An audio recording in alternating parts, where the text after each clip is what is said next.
लीला जाधव बाळकृटी मराठीमध्ये आपले स्वागत। पाहूया आजच्या ठळक घडामोडी। नवीन बातम्या व व्हिडिओ पाहण्यासाठी आपल्या चॅनलला सबस्क्राइब व लाईक करा। तसेच आपल्या बाजूचे बेल आयकॉन बटन दाबून शेअर करा। तुर्तास पाहूया आताच्या महत्त्वाच्या घडामोडी। महाराष्ट्राचे मुख्यमंत्री उद्धव ठाकरे कोरोनाच्या पार्श्वभूमीवर राज्यातील जनतेशी फेसबुक लाईव्हद्वारे संवाद साधत आहेत। पाहूया ते जनतेला काय आवाहन करत आहेत। माझ्या महाराष्ट्रातील बांधवांनो, भगिनींनो आणि मातांनो, नमस्कार, जय महाराष्ट्र। बऱ्याच दिवसानंतर आपण भेटतो आहोत। जवळपास 1 महिना होऊन गेला असेल। या एका महिन्यामध्ये जे काय घडलं ते आपल्या समोर घडलेलं आहे। अनेक संकटांचं असं असतं की यायला लागले की एका मागोमाग एक येतात। कोरोनाशी लढतो आहोत, त्याच्यात मध्ये निसर्ग चक्रीवादळ आलं। आपण सर्व किनारपट्टीतली लोक श्वास रोखून बघत होतो की हे वादळ नेमकं कुठे धडकणार। रायगडमध्ये ते धडकलं आणि त्याची नंतर जी काय मी पाहणी केली त्या वादळाची भीषणता भयानक होती। जे त्या वादळाच्या तडाख्यात सापडले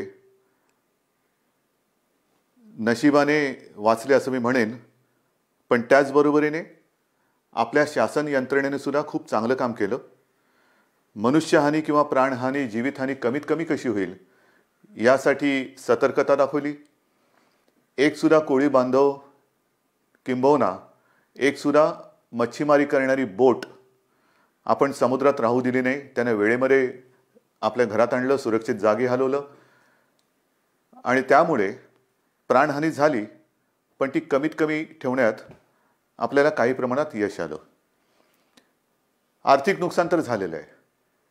मोठी मोठी झाडं उन्मळून पडलेत, फळबागा उद्ध्वस्त झालेल्या आहेत, घरांची छपरे उडून गेलेले आहेत। नुकसान अतोनात झाले, पण त्या अतोनात नुकसान म्हणजे विजेचे खांब सुद्धा उन्मळून पडलेले आहेत।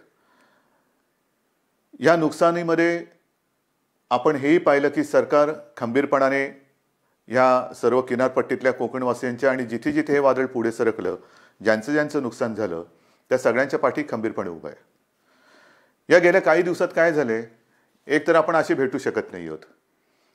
हा विकास म्हणायचा का, कल्पना नाही, पण प्रत्यक्ष भेटी होत नाहीत आणि असं भेटावं लागतंय। आणि पूर्वी आपण अनेक दिवसानंतर भेटल्यानंतर विचारायचो, काय रे कसा आहेस।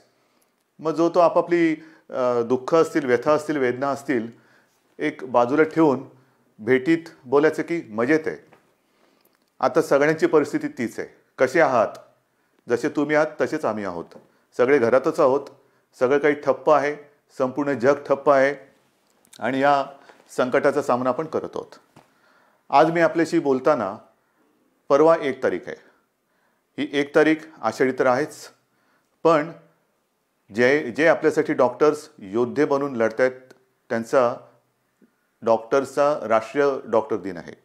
त्या सगळ्यांना मी त्यांचं कौतुक करतो, त्यांना धन्यवाद देतो आणि तुम्ही जी लढाई लढतात आमच्यासाठी त्याच्यात आम्ही सुद्धा तुमच्यासोबत आहोत। तुमच्यासोबत तुम्हाला आम्ही सहकार्य करतो आहोत आणि करू हे एक वचन त्यांना देतो। डॉक्टर दिनाबरोबर आपल्या राज्याचे माजी मुख्यमंत्री वसंतराव नाईक त्यांचाही जन्मदिवस आणि हा दिवस हा सप्ताहच आपण शेतकरी सप्ताह म्हणून साजरा करतो। म्हणजे दोन्ही जे आत्ता आपल्याला जीव वाचवत आहेत त्या डॉक्टरांचा तो दिवस आहे आणि योगायोगाने वसंतरावांच्या जन्मदिवसाच्या निमित्ताने जो शेतकरी दिन साजरा करतो, म्हणजे आपल्याला जगाला जो आपलं धान्य पिकवतो त्यांचा सुद्धा हा एक दिवस आहे।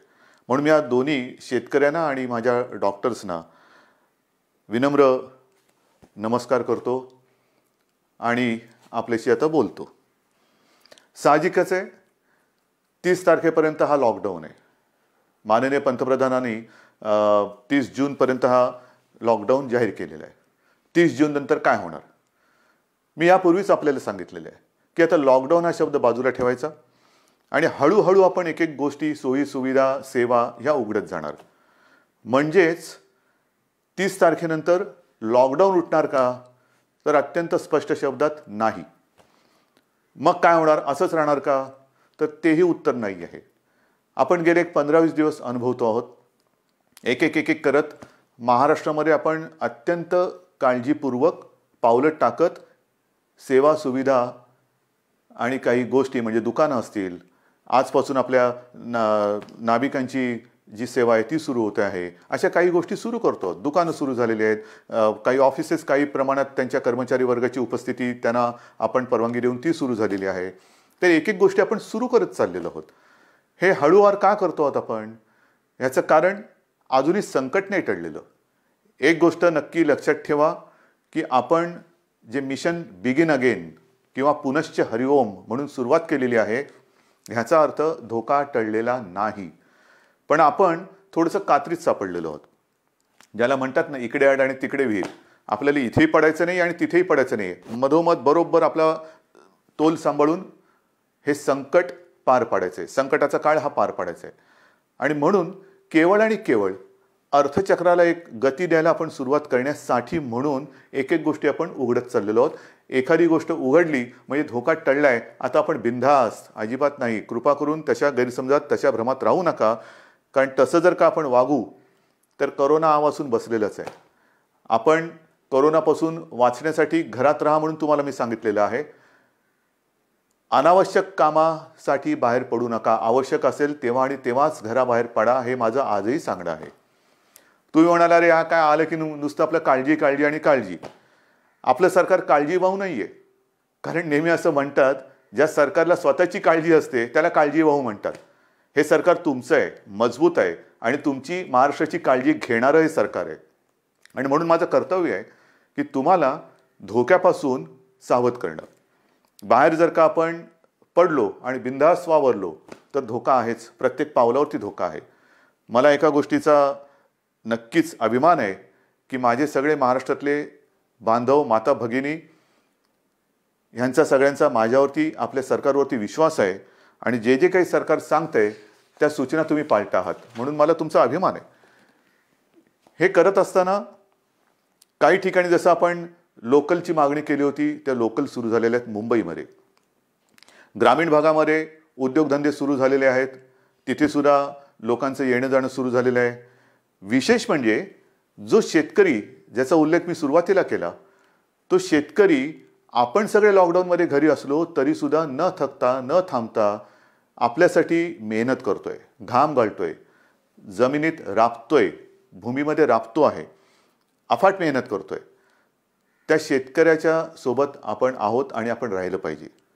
मला कल्पना आहे की जसजसा हा सीझन आता पुढे सरकतोय, महाराष्ट्रातल्या ग्रामीण भागात, मग मराठवाडा असेल, विदर्भ असेल, काही ठिकाणावरून तक्रारी आलेल्या आहेत आणि त्याची गंभीर दखल आपण घेतलेली आहे. तक्रारी कोणत्या आहेत? बोगस बियाणं.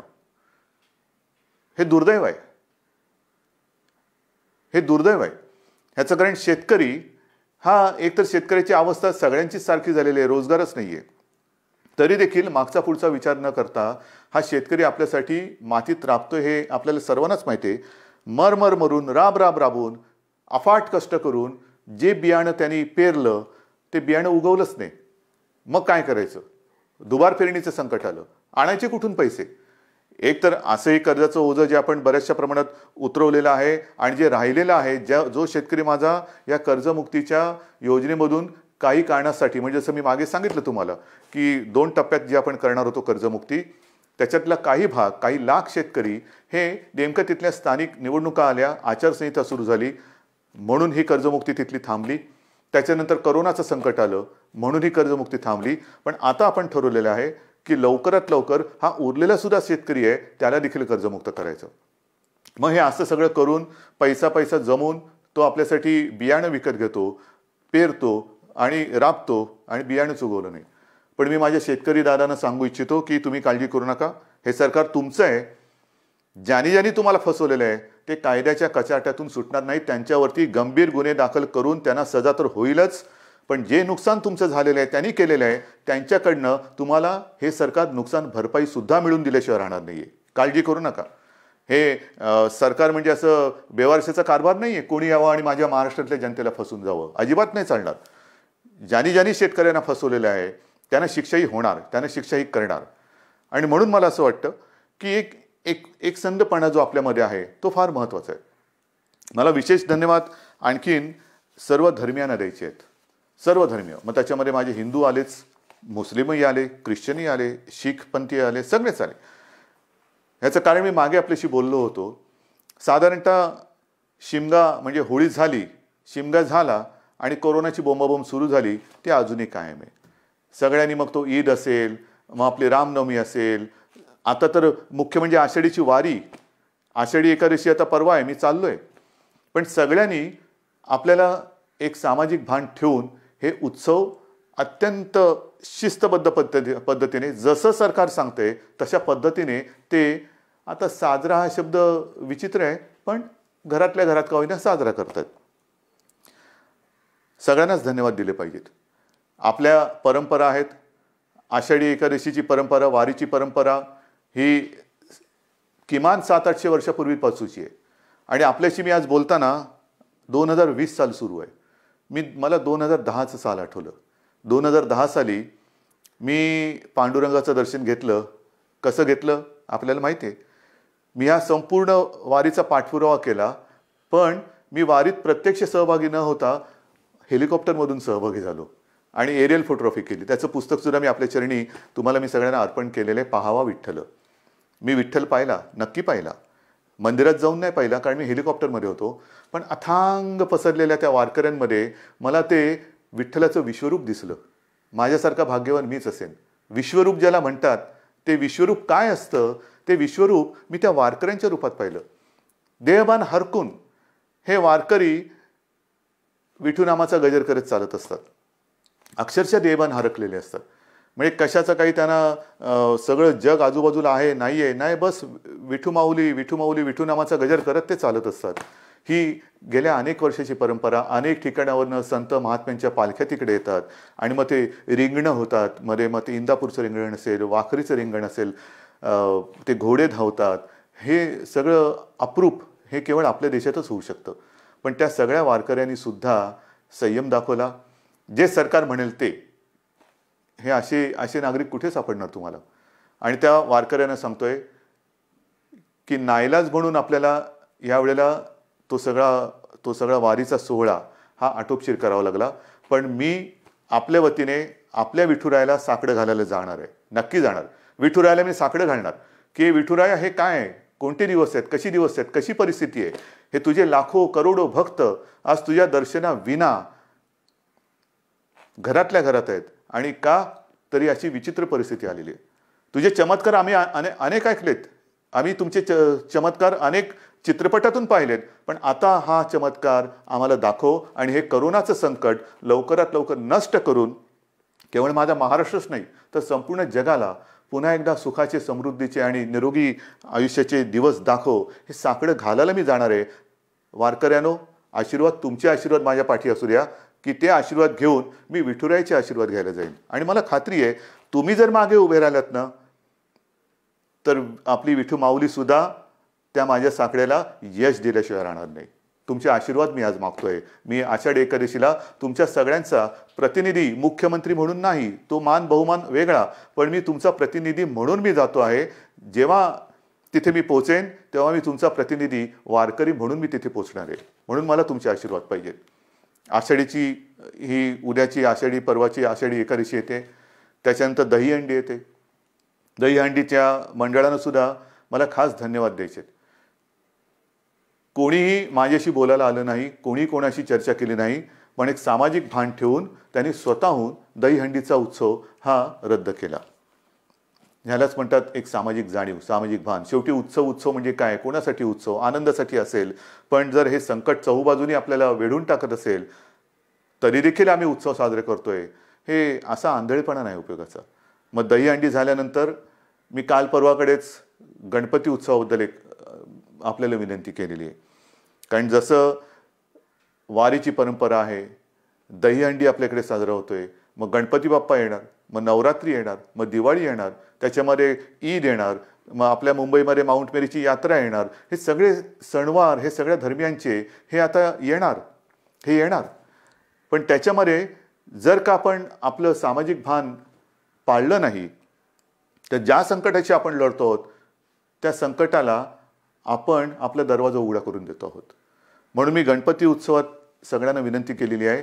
एक तर सर्व मंडळांची मी बैठक घेतली आणि त्यांना सुद्धा मला खास धन्यवाद द्यायचे आहेत की सर्व मंडळांनी एकसुरामध्ये सांगितलं की उद्धवजी, सरकार घेईल तो निर्णय आम्हाला मान्य आहे. तुम्हाला सुद्धा मी मनापासून नमस्कार करतोय आणि गणरायाला सुद्धा हेच जे विठुरायाच्या चरणी मी प्रार्थना करतोय, आपण जो निर्णय घेतला आहे की यावेळेला एक सामाजिक भान ठेवून हा उत्सव साजरा करूया. मी सर्वांना विनंती केलेली आहे की जिथे जिथे सार्वजनिक गणेशोत्सव होतात, मुंबई, पुणे, सर्वत्र राज्यभर होतात. मग काय काय मूर्त्या 15-15, 20-20 फूट असतात, 22 फूट, 23 फूट. नाही, आता ही परिस्थिती तशी नाही आहे. सर्वांनी थोडा संयम ठेवा आणि मूर्तीची उंची जास्तीत जास्त मी 4 फूट सांगितलेली आहे. का 4 फूट सांगितली?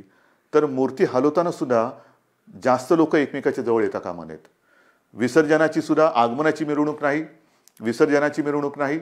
मग गणेशोत्सव साजरा कसा करायचा? अजून थोडा अवधी आहे. आपण चर्चा करून त्याच्यातनं सुद्धा हा नेमका कसा करायचा त्याच्यावरती मार्ग काढू. कारण आपण परंपरा जपणारी माणसं आहोत. ज्या लोकमान्यांनी त्या काळात, स्वातंत्र्यपूर्व काळामध्ये घरातला गणपती त्यांनी बाहेर आणला, कारण स्वराज्य त्याच्यासाठी लोक एकत्र आली पाहिजेत. म्हणजे त्यांनी सणांची चळवळ केली. आपण चळवळीचा वारसा घेऊन पुढे जायचं आहे. त्या चळवळीमध्ये सगळी लोक एकत्र आली, एकोपा वाढला. आता सुद्धा तो एकोपा कायम आहे. मग हा एकोपा चळवळीसाठी पुढे न्यायचा असेल तर आपण आपला महाराष्ट्र विघ्नहर्त्याचं आगमन होतंय, मग त्याचे आशीर्वाद घेऊन त्याच्या साक्षीने विघ्नमुक्त करू शकतो का, कोरोनामुक्त करू शकतो का, हे आपल्याला बघायला पाहिजे. आणि करू शकतो. जर का आपण ठरवलं तर आपण नक्की करू शकतो. आरोग्यविषयक जर का आपण शिबिरे घ्यायचं ठरवलं, मध्ये मी जसं आपल्याला सांगितलं की रक्ताचा तुटवडा आल्यानंतर रक्तपुरवठा किंवा रक्ताचा साठा कमी होता, तेव्हा मी 2 वेळा आवाहन केलं की रक्तदान करा. मी आवाहन करण्याचा अवकाश चहूबाजूने रक्तदाते पुढे आले आणि ती जी काय आपली टंचाई होती ती दूर झाली. रक्तदान करा म्हटलं तर रक्तदान केलं. कारण आपण गणपतीचे अंधभक्त नाहीत तर जागरूक भक्त आहोत. आणि त्याच्यासाठी मला असं वाटतं की आरोग्यविषयक काय खबरदारी घेता येईल, काय जागरूकता आणता येईल, काय करता येईल, या सगळ्या गोष्टी आपण हळूवार सांगत जाऊ. तूर्त मी आपल्याला मूर्तीची एक कल्पना दिलेली आहे. रक्तदानाबद्दल मी जेव्हा बोललो तेव्हा आणखीन एका विषयाबद्दल मला आपल्याशी बोलायला पाहिजे आणि तो विषय आहे रक्तदानाशी निगडीत, तो म्हणजे प्लाझ्मा थेरपी. आपल्याला कल्पना आहे की साधारणतः मार्चपासून हे कोरोनाचं संकट आपल्यासमोर आल्यानंतर त्या संकटाची आपण जे हातात शस्त्र मिळेल ते शस्त्र घेऊन लढतो आहोत. मग लॉकडाऊन असेल, लॉकडाऊन, ट्रॅकिंग ट्रेसिंग असेल तेही करतो आहोत, चाचण्या वाढवतो आहोत. चाचण्या वाढवल्यानंतर उपचार पद्धती. आणि मी नक्की सांगेन, अभिमानाने सांगेन की आपला महाराष्ट्र, आपली मुंबई, जे आपले डॉक्टर्स आहेत, जो आपला टास्क फोर्स आहे, उपचाराच्या बाबतीमध्ये जगाच्या बरोबरीने आपण चाललेलो आहोत. कुठेही एक सूतभर सुद्धा जगाच्या पाठी आपण नाही. चहूबाजूला आपली नजर आहे. कोणत्या देशात काय चालले, या देशात काय चालले, कोणते उपचार होत आहेत, कोणते औषधे होत आहेत. म्हणजे गेल्या आठवड्यामध्ये सहज मी बसलो असताना मला मेसेज आले. BBC मध्ये एक बातमी होती, ब्रेक थ्रू डेक्सामेथाझॉन हे नवीन औषध सापडलं. मी टास्क फोर्सच्या डॉक्टरना फोन केला. ते म्हणाले, उद्धवजी हे औषध आपण गेले 2 महिने आवश्यकतेनुसार वापरतोच आहोत. म्हणजे आपण हे औषध वापरतोच आहोत. मग प्लाझ्मा थेरपी सुद्धा आपण साधारणतः मार्च-एप्रिलपासून सुरू केलेली आहे. पण आज मला अभिमानाने एक गोष्ट सांगावीशी वाटते की सुरुवातीला आपल्याकडे 1-2 ठिकाणीच प्लाझ्मा थेरपी आपण वापरत होतो. आजपर्यंत साधारणतः असं धरा की 10 जणांवरती आपण उपचार केले असतील तर जवळपास 9 जणं त्याच्यात बरे झालेत, 7 जणं तर जवळपास बरे होऊन घरी पण गेलेले आहेत. म्हणजे प्लाझ्मा थेरपी सुद्धा उपयोगी पडते. आणि त्याच्यासाठी उद्याच एका गोष्टीचं आपण लोकार्पण करतो आहोत. जे करतो आहोत ते तळमळीने करतो आहोत, मनापासून करतो आहोत आणि आवश्यकतेपेक्षाही थोडं जास्त करण्याचा आपला प्रयत्न आहे. आणि उद्या आपण एक गोष्ट अशी करतो की कदाचित शब्द वापरतोय, कदाचित देशातलं सगळ्यात मोठं प्लाझ्मा थेरपी देणारं आपलं राज्य ठरेल. प्लाझ्मा थेरपीचा वापर करणारं आपलं राज्य ठरेल. कारण आपण ही केंद्र वाढवतो आहोत. पहिल्यांदा 2 होती, त्याचा विस्तार आपण करतो आहोत. उद्या कदाचित देशातलं सगळ्यात प्लाझ्मा थेरपीचा वापर करणारं पहिलं राज्य ठरेल आपलं. पण हे सुविधा झाल्या. मला जे खास करून ज्यांना कोरोना होऊन जे सुखरूप बरे होऊन घरी गेलेत त्यांना एक विनंती करायची. रक्तदान हे कसं, एक रक्तदान कोणी करू शकतो, पण प्लाझ्मा कोणाचा वापरू शकतो? रक्तगटाप्रमाणे तर तो वापरावा लागतोच. पण ज्यांना कोरोना होऊन जे बरे झालेत आणि ज्यांच्या शरीरात ती अँटीबॉडी तयार झालेली आहे, अशांचं रक्त घेऊन त्यातनं प्लाझ्मा घेऊन त्या रक्तगटाच्या रुग्णाला जर तो प्लाझ्मा आवश्यकतेनुसार वापरला तर बऱ्याच रुग्णांचा प्राण आपण वाचवू शकता. आणि म्हणून खास करून मला जे रुग्ण बरे होऊन घरी गेलेले आहेत त्यांना विनंती करतो आहे की कृपा करून आपण पुढे या.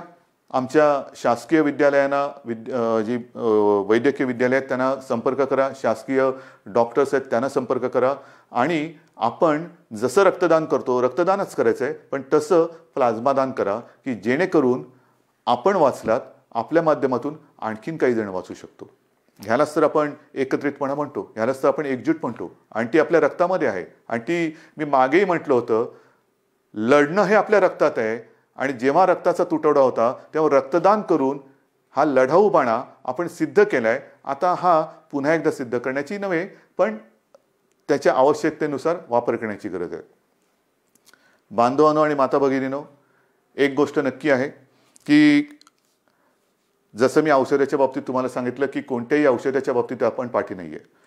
सुरुवातीपासून जी औषधं आपल्याला वाटतात की वापरली पाहिजेत, म्हणजे आता सगळीकडे रेमडेसिवीर कितीला मिळणार, रेमडेसिवीर मिळणार की नाही, रेमडेसिवीरची किंमत काय होणार, मग फॅव्हिपिरावीर, म्हणजे जशी जशी नावं येतात तसतसं त्याचा बोलबाला होतो.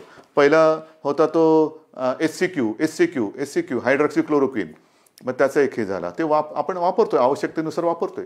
रेमडेसिवीर वापरतो आहोत, टॉझिलिझुमॅब वापरतो आहोत, आयव्हरमेक्टिन वापरतो आहोत, डॉक्सी वापरतो आहोत. तुम्ही नाव सांगा, ती सगळी औषधं आपण इकडे वापरतो.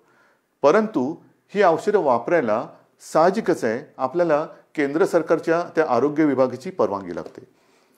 आणि मला एक गोष्ट आपल्याला सांगायची आहे, साधारणतः एप्रिल शेवट किंवा मे असेल, मेची सुरुवात किंवा पहिला मध्ये असेल, आपण ह्या औषधाच्या उपलब्धतेसाठी पाठपुरावा सुरू केला, रेमडेसिवीर आणि फॅव्हिपिरावीर. कारण तिथून परवानगी घ्यावी लागते. मग त्याच्यानंतर एका रुग्णांच्या ग्रुपवरती त्याची टेस्ट घ्यावी लागते. ती यशस्वी झाल्यानंतर मग तिथून परवानगी मिळाल्यानंतर मोठ्या प्रमाणात आवश्यकतेनुसार त्याचा वापर करावा लागतो. आता गेल्या आठवड्यामध्ये ह्याची परवानगी आपल्याला मिळालेली आहे, रेमडेसिवीर आणि फॅव्हिपिरावीर.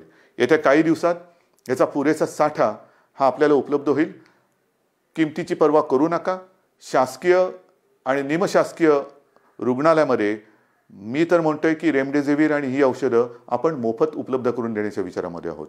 पण पहिली गोष्ट ही उपलब्ध होत आहेत आता, म्हणजे कोणी काळजी करण्याचं कारण नाही आहे. कसं मिळणार आता आहे, अजून एक थोडे दिवस आपल्याला त्याच्या साठ्याबद्दल किंवा उपलब्धतेबद्दल आपण प्रयत्न करून ती उपलब्ध करून देतो आहोत. पण एकदा का हा साठा आपल्याकडे किंवा ज्याला म्हणतो ना पुरवठा व्हायला लागला की त्याचा कुठे मी तुटवडा पडू देणार नाही, ही तुम्हाला मी खात्री देतोय. रुग्णांची संख्या वाढणार. तुम्ही म्हणणार वाढणार म्हणजे काय? नाही, तसं नाही आहे. ह्याला दोन गोष्टी आहेत. आपण अर्थचक्राला गती देण्यासाठी काही गोष्टी हळूहळू मिशन बिगिन अगेन म्हणून सुरुवात केलेली आहे. ये जा वाढली, भेटणं वाढलं, संपर्क वाढला. आणि तो संपर्क वाढल्यानंतर साहजिकच आहे रुग्णांची संख्या ही सुद्धा वाढत चाललेली. पण ही रुग्णांची संख्या वाढत असताना आपण टेस्टची संख्या सुद्धा वाढवतो आहोत आणि ती वाढवलेली आहे. म्हणून आता रुग्ण येण्याची वाट न बघता आपण व्हायरस पोचायच्या आत तिकडे पोहोचण्याचा प्रयत्न करतोय. चेस द व्हायरस ही एक नवीन संकल्पना मुंबईत सुरू केली, ती संपूर्ण राज्यभर आता आपण राबवत आहोत. Chase the virus. आणि त्याच्यासाठी रुग्णांची संख्या जरी वाढत असली तरी आपल्याकडे आरोग्य सुविधाही आपण वाढवत आहोत. औषधांची सुद्धा कुठेही टंचाई होणार नाही. औषधोपचार ते सुद्धा वाढवत आहोत.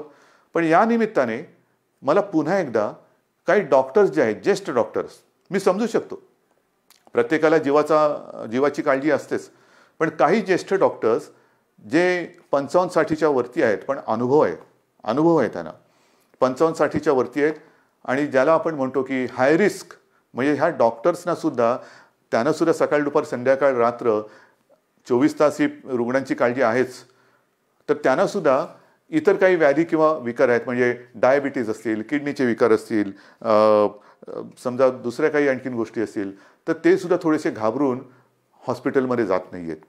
मी त्यांना नम्रपणाने विनंती करतोय की आपण काळजी करू नका. एक काळ असाही होता की सगळीकडे पीपीई किट मिळत नाही, N95 मास्क मिळत नाही. आता या सगळ्याचा पुरवठा आपल्याकडे मुबलक आहे, साठा मुबलक आहे. काही काळजी करू नका. तुमच्या पाठी सरकार आहे. जे जे तुमच्या सुरक्षेसाठी आवश्यक आहे ती संपूर्ण खबरदारी घेण्याची तयारी सरकारची आहे. कारण आपण कोविड योद्धा म्हणायचं आणि त्याला बिना शस्त्रांनी पाठवायचं असं अजिबात होणार नाही. पण आज आपली गरज आहे, महाराष्ट्राला गरज आहे, आपल्या अनुभवाची गरज आहे. कारण अनेक ठिकाणी आपण ज्येष्ठ डॉक्टरांची एक अनुपस्थिती हे अनुभवतो आहोत. म्हणून मी सगळ्यांना विनंती करतोय की आपण जिथे जिथे असाल, हॉस्पिटलमधले असाल हॉस्पिटलमध्ये जा, खाजगी आपले दवाखाने क्लिनिक असतील कृपया सुरू करा.